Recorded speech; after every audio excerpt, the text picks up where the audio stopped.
নওগাঁর পোরশায় বিএনপির ভারপ্রাপ্ত চেয়ারম্যান তারেক রহমান কর্তৃক জাতির সামনে উপস্থাপিত রাষ্ট্র কাঠামো মেরামতের ৩১ দফা লিফলেট বিতরণ ও গণসংযোগ করেছে নিয়ামতপুর উপজেলা বিএনপি সাধারণ সম্পাদক ও নওগাঁ ১ আসনের বিএনপির মনোনয়ন প্রত্যাশী মোস্তাফিজুর রহমান। নওগাঁ নিয়ামতপুর প্রতিনিধি মোহাম্মদ ইমরান ইসলাম জানান, বুধবার বিকেলে পোরশা উপজেলার গঙ্গারিয়া ও সরাইগাছি বাজারে নেতাকর্মীদের নিয়ে বিএনপির ভারপ্রাপ্ত চেয়ারম্যান তারেক রহমানের ৩১ দফা রাষ্ট্র কাঠামো মেরামতের রূপরেখা বাস্তবায়নের লক্ষ্যে লিফলেট বিতরণ ও গণসংযোগ করেন তিনি। নওগাঁ ১ আসনের বিএনপির মনোনয়ন প্রত্যাশী মোস্তাফিজুর রহমান বলেন, শহীদ রাষ্ট্রপতি জিয়াউর রহমানের সুযোগ্য পুত্র ও দলের ভারপ্রাপ্ত চেয়ারম্যান তারেক রহমানের নির্দেশে ৩১ দফা দাবির লিফলেট বিতরণ কর্মসূচি এখন পর্যন্ত অব্যাহত রেখেছেন তারা। বিএনপি জনগণের পাশে আছে, বিএনপি জনগণকে নিয়ে রাজনীতি করছে, বিএনপি জনগণের জন্য রাজনীতি করবে।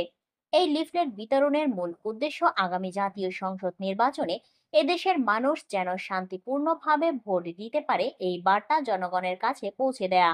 এ সময় উপস্থিত ছিলেন দলের শত শত নেতাকর্মী সহ এলাকার সাধারণ জনসাধারণ। ভাইয়েরা, প্রিয় পড়শাবাসী, আসসালামু আলাইকুম। আমি আপনাদের সকলকে দেশ নেত্রী বেগম খালেদা জিয়া এবং বিএনপির ভারপ্রাপ্ত চেয়ারম্যান জনাব তারেক রহমানের পক্ষ থেকে আন্তরিক অভিনন্দন, শুভেচ্ছা এবং সালাম জানালাম। আসসালামু আলাইকুম। প্রিয় ভাইরা আমার, দেশের পরিবর্তিত পরিস্থিতিতে আপনাদের সামনে আমরা উপস্থিত হয়েছি। আগামী দিনে একটি সুন্দর মানবিক বাংলাদেশ করার জন্য বিএনপির ভারপ্রাপ্ত চেয়ারম্যান জনাব তারেক রহমান রাষ্ট্র মেরামতের ৩১টি দফা দিয়েছেন। আপনাদের হাতে আমরা দিয়ে যাচ্ছি। এই যে ৩১ দফা যদি বাস্তবায়ন হয়, তাহলে আগামী দিনের এই বাংলাদেশ হবে একটি সুন্দর মানবিক সাম্যের বাংলাদেশ। প্রিয় ভাইরা আমার, এইটা করতে গেলে আপনাদের সকলের দোয়া এবং সমর্থন প্রয়োজন। তাই আগামী দিনে ৩১ দফা বাস্তবায়নের মধ্য দিয়ে একটি দুর্নীতিমুক্ত সুন্দর মানবিক ন্যায় বিচারে বাংলাদেশ করার জন্য আপনাদের সকলকে আহ্বান জানাই।